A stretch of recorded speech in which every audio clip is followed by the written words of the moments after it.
Hello everyone, welcome to my YouTube channel let's study साथ साथ। तो जैसा कि आपको पता है, इस चैनल पर अभी पीबी शैले के एमसीक्यूज़ की सीरीज चल रही है और पीबी शैले की जो ये सीरीज़ थी, इसकी ये आज की लास्ट वीडियो है। इसके बाद हम अपना जो नेक्स्ट राइटर है अकॉर्डिंग टू द सिलेबस उसको कवर अप करेंगे, उसके एमसीक्यूज़ को करेंगे।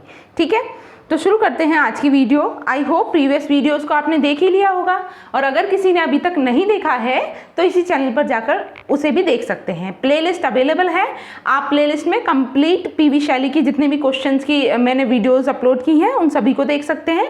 और इससे पहले मैंने विलियम शेक्सपियर के वीडियोज़ कराई थी, उनके एमसीक्यूज कराए थे, उन्हें भी आप इस चैनल पर देख सकते हैं। चलिए फिर शुरू करते हैं। First question, It is a lyrical drama which was produced in 1821 and published in 1822. It is, देखिए यहाँ पे एक ड्रामे की बारे में इंट्रोडक्शन टाइप दिया गया है और उससे हमें पहचान करनी है कि एग्जैक्टली किस ड्रामे की बात हो रही है। ठीक है, पीबी शैली के द्वारा लिखे हुए सारे वर्क हैं, जैसे हिलाज है, क्वीन मेब है, द चिंची है, रिवोल्ट ऑफ इस्लाम है। तो किस वाले वर्क की, कौन से वर्क के बारे में यहाँ पे चर्चा की जा रही है? जो प्रोड्यूस होता है 1821 में, पब्लिश होता है 1822। और ये कैसा ड्रामा है? It is a lyrical drama.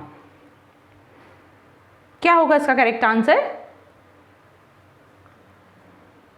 सोचिए, आंसर कीजिए।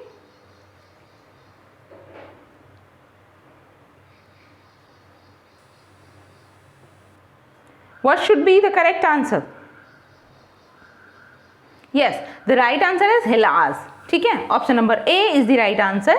Moving to the next question. Second is the line the one remains the many change and pass appears इन।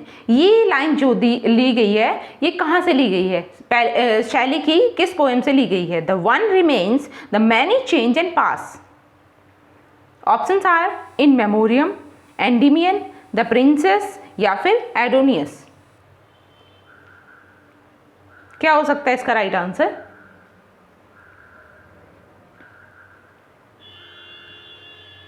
सोचिए, आंसर कीजिए।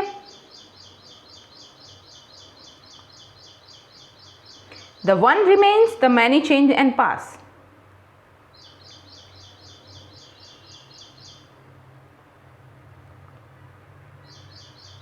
Yes, the right answer is Adonais, जो elegy है PB Shelley की और किसकी death पर? कीट्स की।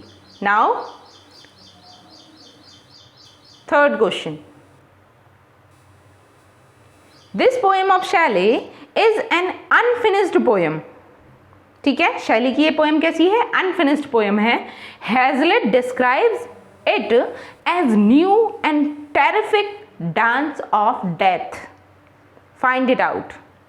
यहाँ पे किस वर्क के बारे में बात हो रही है जिसको हैजलिट ने डिस्क्राइब किया है as new and terrific dance of death, और ये एक अनफिनिश्ड पोएम है? Options are Triumph of Life, the Cenci, Adonais, Alastor. तो पहली बात, जैसे यहाँ पे पोएम का जिक्र हो रहा है तो उससे आप इसमें से एक एलिमिनेट कर सकते हो। वो क्या है? चिंची, क्योंकि ये क्या है? एक ट्रेजेडी है। ओके,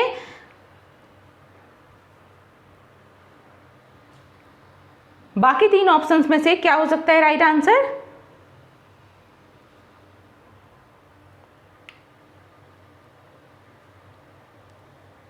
सोचिए, आंसर कीजिए। यस, शैली की जो अनफिनिश्ड पोएम है उसका नाम है द ट्रायम्फ ऑफ लाइफ। ठीक है, option number A is the correct answer, the triumph of life. Moving to the next question. Fourth is the line I am the daughter of earth and water appears in. ये line हमें शैली के किस work में देखने को मिलती है? I am the daughter of earth and water. Options are the Cloud, to a Skylark, o to the West Wind, एडोनियस।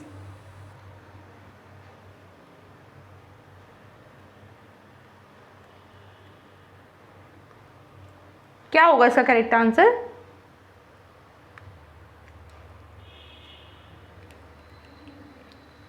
सोचिए, आंसर कीजिए।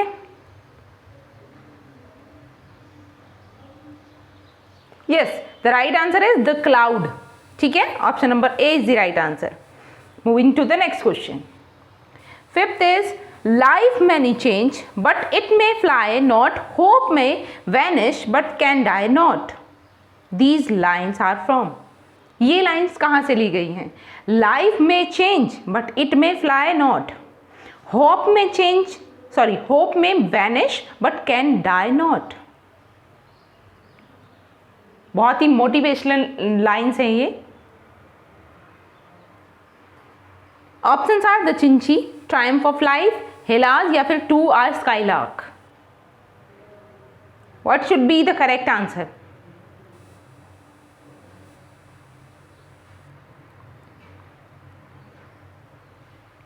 सोचिए, आंसर कीजिए।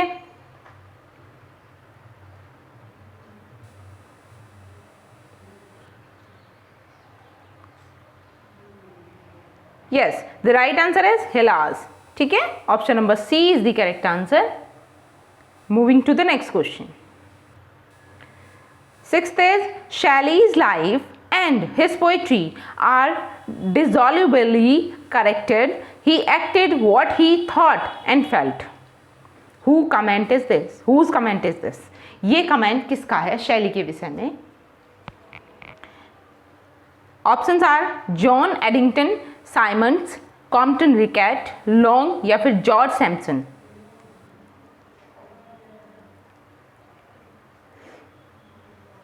किसने कहा ये शैली के विषय में? Shelley's life and his poetry are dissolubly corrected, he acted what he thought and felt.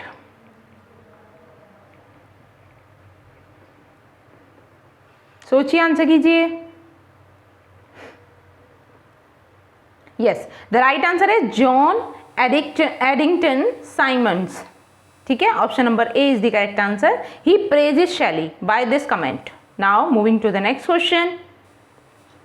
Seventh is Prometheus Unbound 1818 to 1820 is a lyrical drama that reflects Shelley's revolutionary enthusiasm. The hero Prometheus represents mankind while love is the personification of human institutions. It is written in 4 acts reflecting Shelley's। देखिए, यहाँ पे जो शैली का work है Prometheus unbound, उसके एक तरीके से थीम को रिप्रेजेंट किया गया है। और यहाँ पे पूछा जा रहा है कि मतलब ये 4 एक्ट्स जो वर्क है शैली का, ये क्या रिप्रेजेंट करा, क्या रिफ्लेक्ट करता है? Thirst of liberty, thirst of power, thirst of knowledge या फिर थर्स्ट फॉर सक्सेस। किस चीज़ की थर्स्ट के लिए रिफ्लेक्ट कर रहा है? Thirst for liberty, thirst for power, thirst for knowledge या फिर थर्स्ट फॉर सक्सेस। सोचिए, आंसर कीजिए। Prometheus unbound.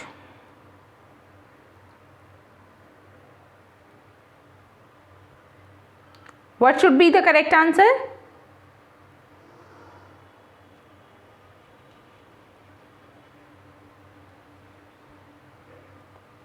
Yes, जैसा कि इसके नाम से ही आप समझोगे, अनबाउंड। ठीक है, तो किस चीज के लिए ज्यादा मतलब रिफ्लेक्टिंग है? ये है thirst for liberty. Okay, now option number A is the correct answer. Moving to the next question. Because my father honors did demand mine father's death. These lines are from a tragedy is in blank verse with 5 acts. Identify it. देखिए, ये line जो दी गई है, line को पढ़ते हैं ध्यान से। लाइन है because my father honours did demand mine father's death. ये लाइन जो है वो एक ट्रेजेडी से ली गई है जो ब्लैंक वर्स में लिखी गई है और 5 एक्ट्स की ट्रेजेडी है। आपको फाइंड आउट करना है कि वो कौन सी ट्रेजेडी है। ऑप्शन है the Cenci, the Cloud, Prometheus Unbound या फिर Adonis.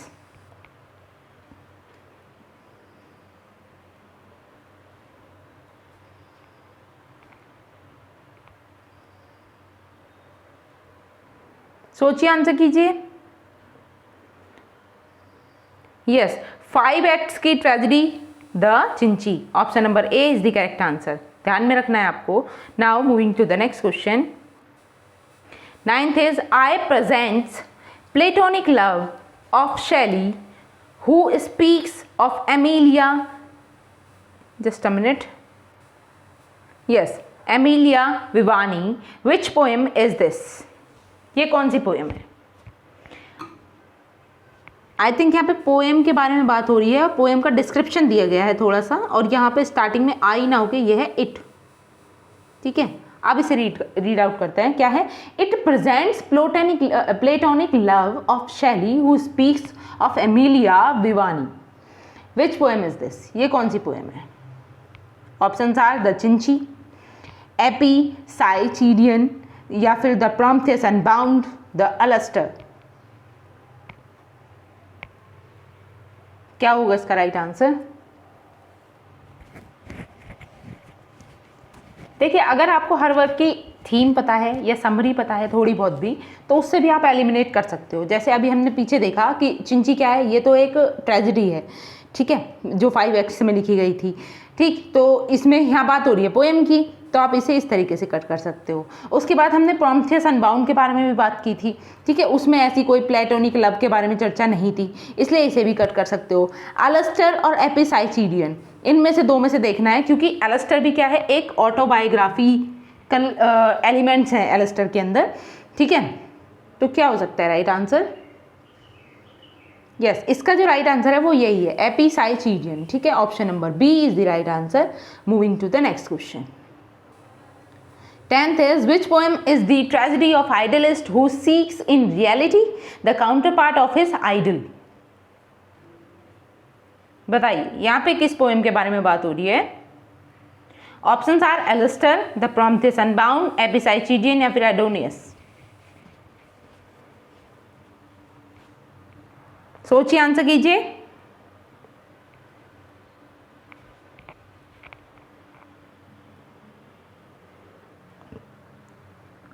What should be the correct answer?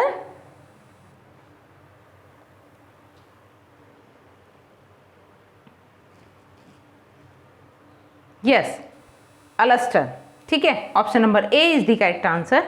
Moving to the next question.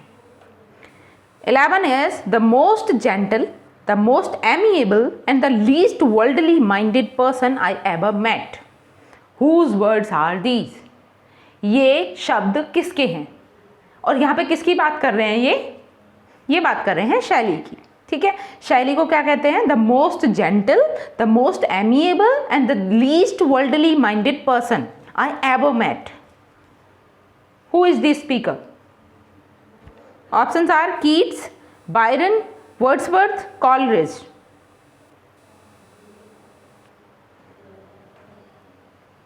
क्या हो सकता है इसका राइट आंसर? सोचिए, आंसर कीजिए।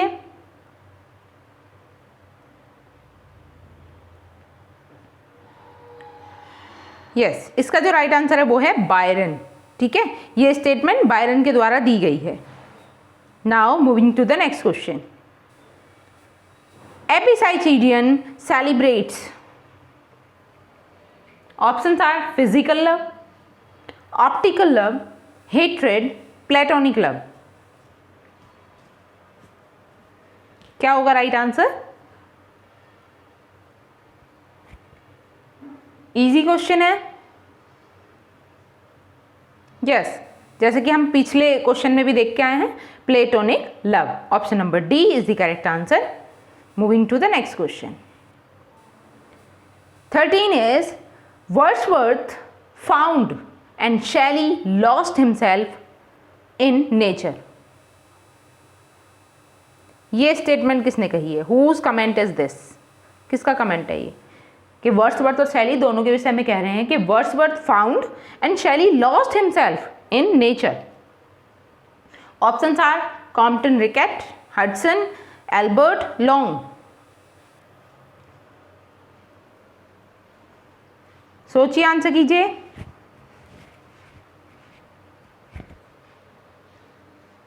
इसका करेक्ट आंसर क्या होगा?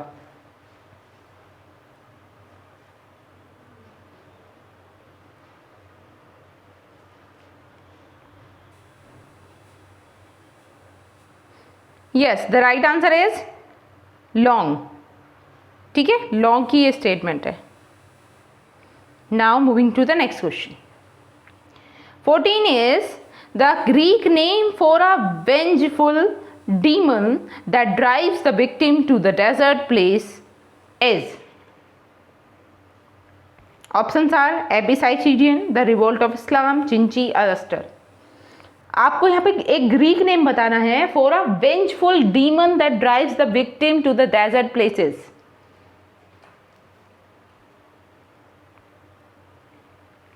उसका ग्रीक नेम क्या होगा? ठीक है, जो एक वेंजफुल डीमन है जो द ड्राइव्स द विक्टिम, जो विक्टिम्स को ले जाता है to the desert places,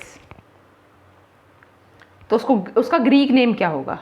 options हैं the Epipsychidion, Revolt of Islam, the Cenci, Alastor. तो आपको इजीली समझ में आ रहा होगा क्या हो सकता है इसका राइट आंसर।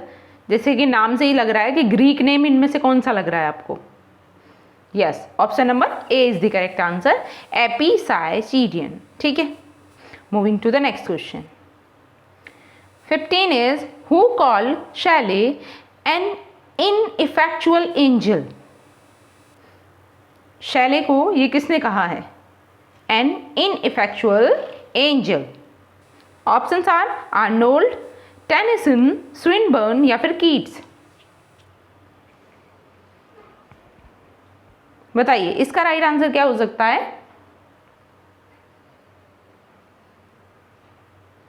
सोचिए, आंसर कीजिए।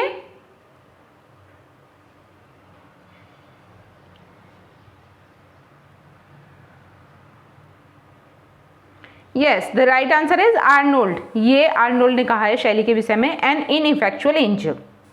ठीक है, option number A is the right answer. Moving to the next question. 16 is who wrote the following lines? ये लाइन्स किसने लिखी हैं? Fresh spring and summer and winter whole move my faint heart with grief.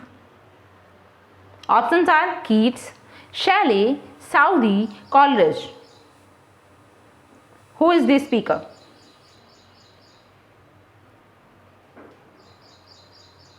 किसने लिखी हैं ये lines?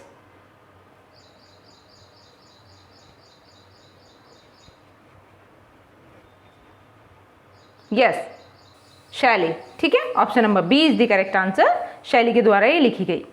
Next is fresh spring and summer and winter.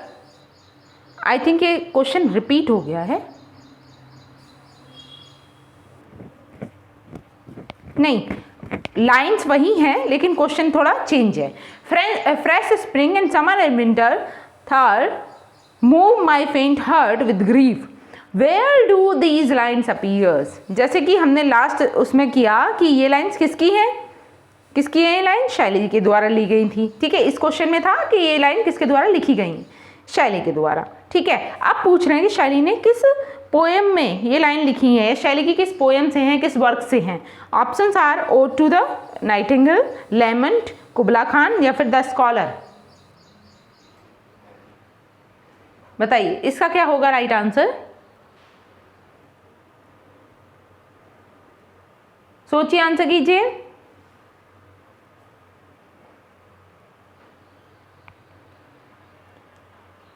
Yes, the right answer is Lament. ठीक है, option number B is the correct answer. Moving to the next question. 18 is which book of Shelley has the voyage motive? Options are Adonius, Queen Maeve, Alastor, The Cinci। तो यहां पे शैली की किस book के बारे में बात हो रही है? Which has the voyage motive? सोचिए, आंसर कीजिए, क्या हो सकता है इसका राइट आंसर?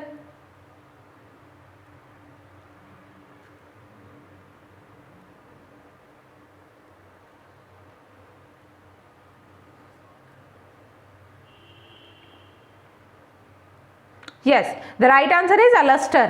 ठीक है, option number C is the correct answer. Moving to the next question. 19 is the eldest son of Timothy and Elizabeth is। किसको एल्डेस्ट सन माना जाता है टिमोथी एंड एलिजाबेथ का? Options are Keats, Byron, Matthew Arnold, शैली।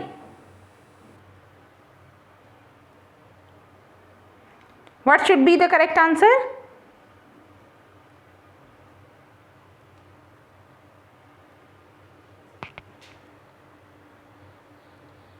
Yes, Shelley. ठीक है, option number D is the correct answer. Moving to the next question.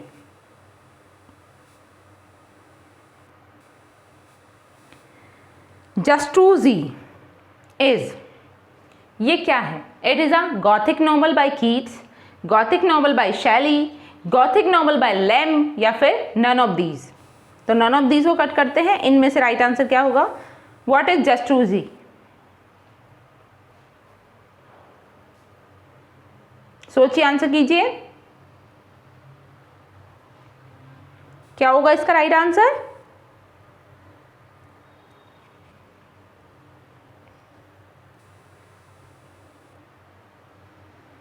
Yes, a gothic novel by शैली.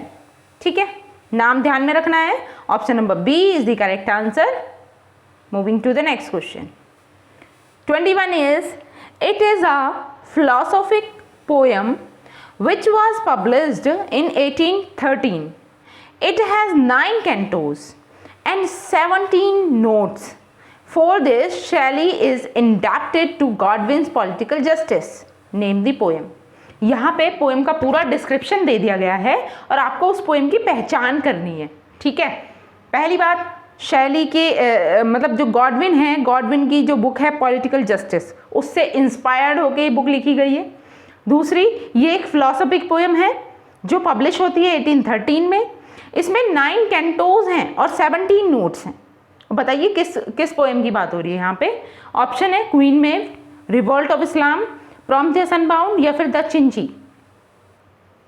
तो शैली के किस वर्क के विषय में ये बातें की गई हैं? सोचिए, आंसर कीजिए.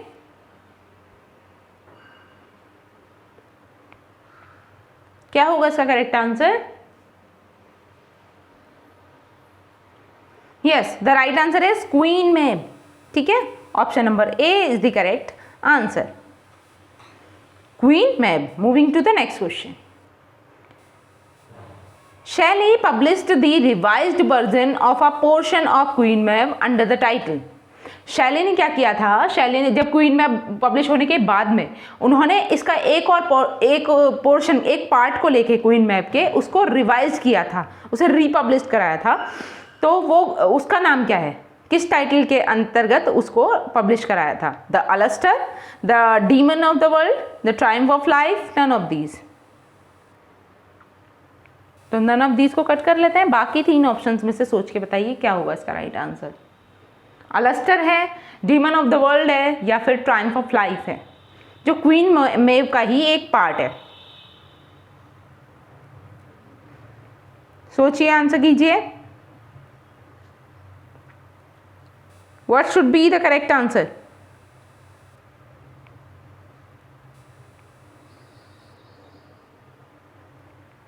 यस, इसका जो राइट आंसर है वो है option number B, the daemon of the world. ठीक है, now moving to the next question. 23 is, Queen Maeve is a fairy. She is referred to in. Options are Midsummer's Night Dream, King Lear, Romeo and Juliet, and Antony and Cleopatra.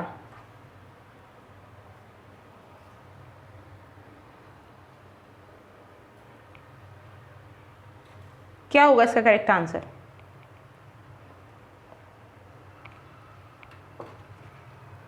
Shakespeare के किस work से ही related है? Queen Mab is a Pheri.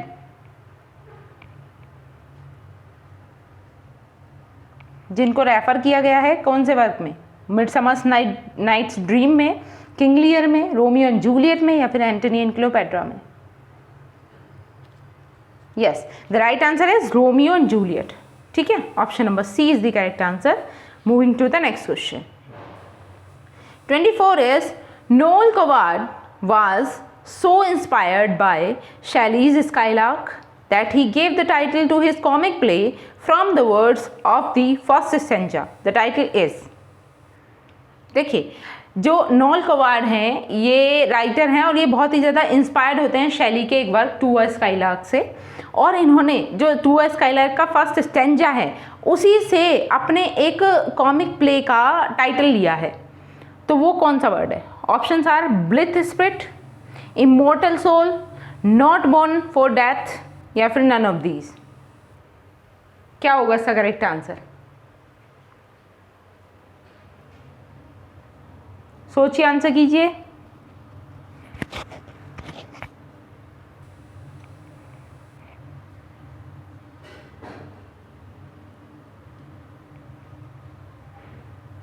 What should be the right answer? Yes, blith spirit. Option A is the right answer. Next is 25. Julian and Madello, A Conversation is a Poem. देखिए ये एक title है poem का, ठीक है। Julian and मेडेलो a conversation, यहाँ तक ये कंप्लीट टाइटल है, ठीक है। ये एक पोएम है जो कितनी लाइंस की है ये पूछा जा रहा है यहाँ पे। 800 लाइंस, 617 लाइंस, या फिर 900 lines.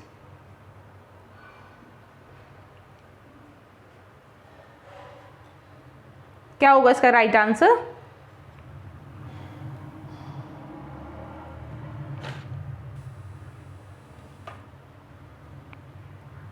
Yes, Julian and Maddalo, इसमें जो टोटल लाइन है वो है 617 लाइंस, ठीक है। Option number B is the correct answer.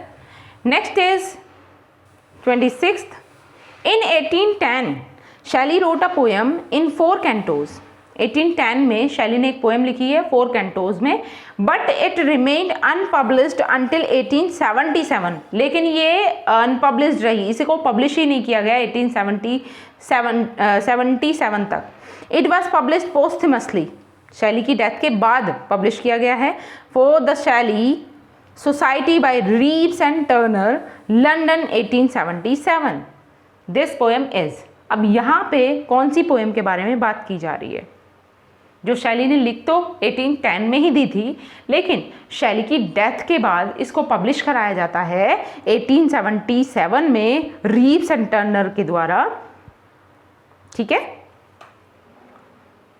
बताइए, ऑप्शंस हैं the Wandering Jew, Adonais, Triumph of Life, या फिर लव्स फिलॉसफी।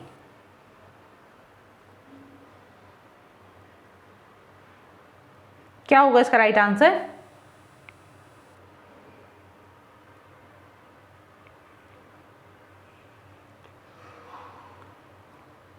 सोचिए, आंसर कीजिए।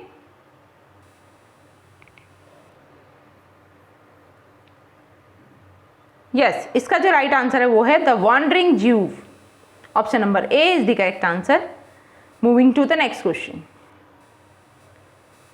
द रिवॉल्ट ऑफ इस्लाम बहुत ही फेमस है। अब तक आपने जितनी भी वीडियो देखी है उसमें ज़्यादातर इसका नाम लिया गया है। अब तक आपको इसका पूरा मतलब चीज़ें पता चल गई होंगी। It is a poem, revolt of Islam, it is a poem in 12 cantos, ठीक है। इट कंटेन्स, अब इसमें लाइन्स के बारे में पूछा जा रहा है। अक्सर ऐसे सवाल यूजली बनते नहीं है, लेकिन आपको फिर भी ध्यान में रख लेना है।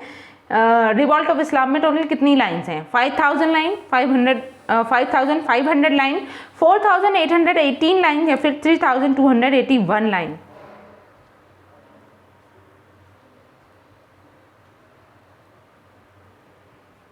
How many lines are there in the poem the revolt of Islam? क्या होगा इसका करेक्ट आंसर?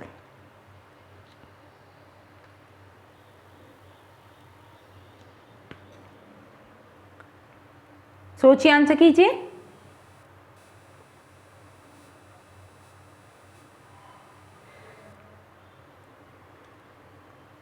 यस, इसका जो राइट आंसर है वो है ऑप्शन नंबर सी, 4818 लाइन्स, ठीक है। Option number C is the correct answer.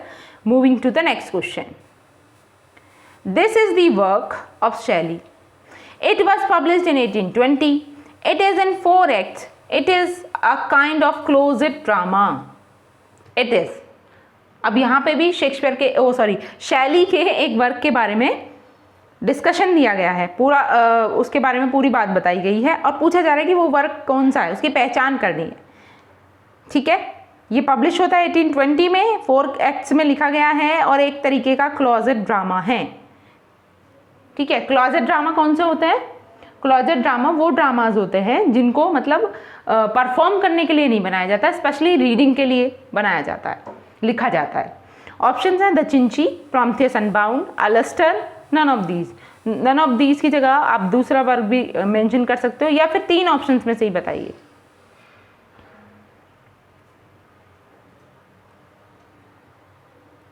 The Cenci, Prometheus Unbound या फिर अलस्टर, किसकी बात हो रही है यहाँ पे? यस, यहाँ पे जो चर्चा की जा रही है वो की जा रही है प्रॉम्थियस अनबाउंड की। Option number B is the correct answer. Okay, now moving to the next question. The Cenci is a tragedy in 5 acts written in. इसकी फॉर्मेशन क्या है? किस फॉर्मेशन में लिखी गई है? Free verse, blank verse, heroic couplet, none of these. बताइए क्या होगा इसका करेक्ट आंसर? फ्री वर्स है, ब्लैंक वर्स है, हीरोइक कपलेट है।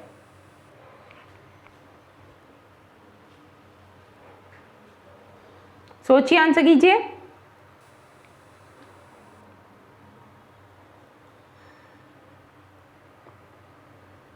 Yes, it was written in blank verse. Option number B is the correct answer. Moving to the next question. और आज का ये हमारा लास्ट क्वेश्चन होगा और पीबी शैली की सीरीज का भी ये लास्ट क्वेश्चन है, क्योंकि इसके बाद हम नेक्स्ट राइटर से क्वेश्चन करेंगे। 2 performance of equal skill will produce unequal effects from a guitar and a harrow. Who said? कौन कहता है इस स्टेटमेंट को? 2 performance of equal skill will produce unequal effects for a guitar and a harrow. Who said? Options are Tennyson, Keats, Byron, शैली।